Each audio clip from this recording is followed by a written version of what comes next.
So we may think of enrollment windows just by term, fall, winter, spring, summer, but fall has two enrollment windows within it. So one window closes when school starts. And there's actually a second window that opens around week 2, week 3 of the school year when parents finally see the real schedule. They figure out what the bus, transportation, after school situation looks like. They're finally settled in and back into the swing of things. And that's a second decision window for many families. And many start to think through the very real dismissal at 2:15 conundrum in their household when most families have one or both parents busy or working or out of the home during that time. So thinking that through, what I've seen on the other side, just from the operator side, is that most of us, we stop selling on that when that one window closes. We think, okay, our programs are done. The numbers are what they're going to be. And then we just kick off from there. And we leave that second window on the table, but not having that list, not making sure that it's current, not saving the proper information. So you don't know who to send information for your summer camps in a certain community because it's not tagged that everyone from these schools or this district, they're in this community. So if I ever have a camp or a program here, I'm going to send it to that list. Or they were at this school. They have children this age, participated in what of my programs before. So we just want to make sure we have as much information as possible because that allows that list to equate to the most like potent and relevant offer for the people on our lists. If families who started registering have not finished, that's a big one.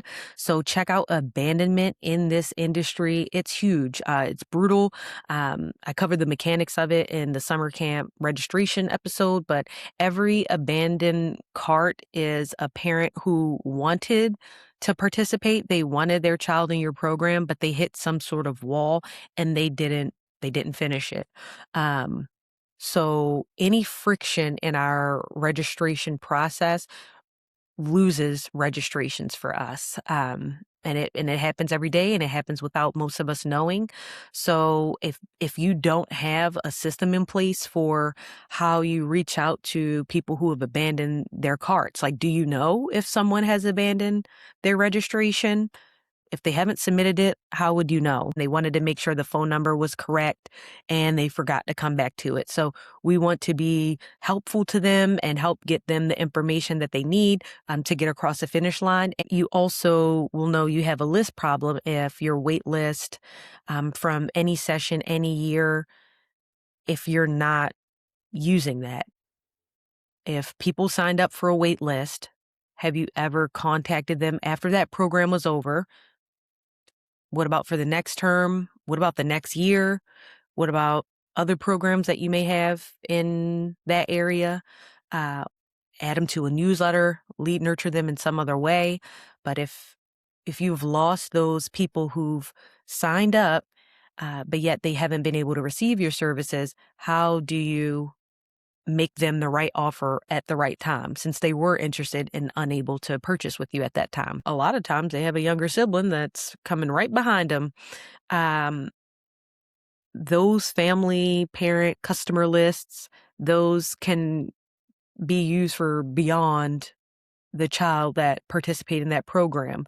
They have cousins and best friends that they like to participate in programs with and younger siblings. So we want to nurture that relationship, even if it's not time. Maybe it is helpful resources that you share with families to just continue to be part of their family's enrichment and educational journey. So an example of what this could look like, just like tactical moment. You have a program, it's going to start soon. This would be really potent, especially if you're small and locally owned. You can text.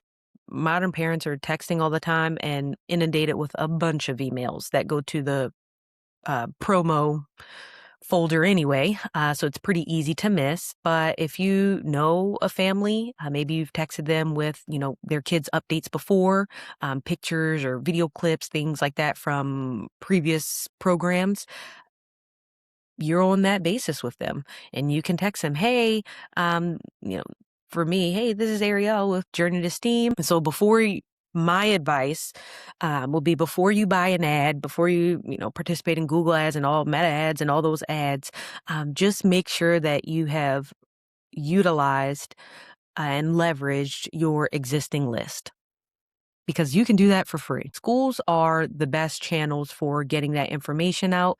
And I've done the analysis for my own partnerships, the ones that work well and the ones that have not. And the common denominator, you would think would be like socioeconomic background, size of the school, type of school. It was if there was an advocate at the school, someone who specifically within 48 hours had a history of responding to emails within that time frame. So there may be someone who owns it. Maybe it's their role, their job. Maybe they volunteered to do it. But when you send them a message and you ask them to share the flyer, does someone respond to you within the next couple of business days, or does it take them a week and then you have to remind them?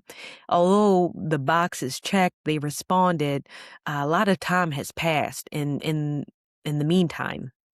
So making sure that we're choosing school partners and program partners that see it truly as a partnership and they want your program to do well, and they express that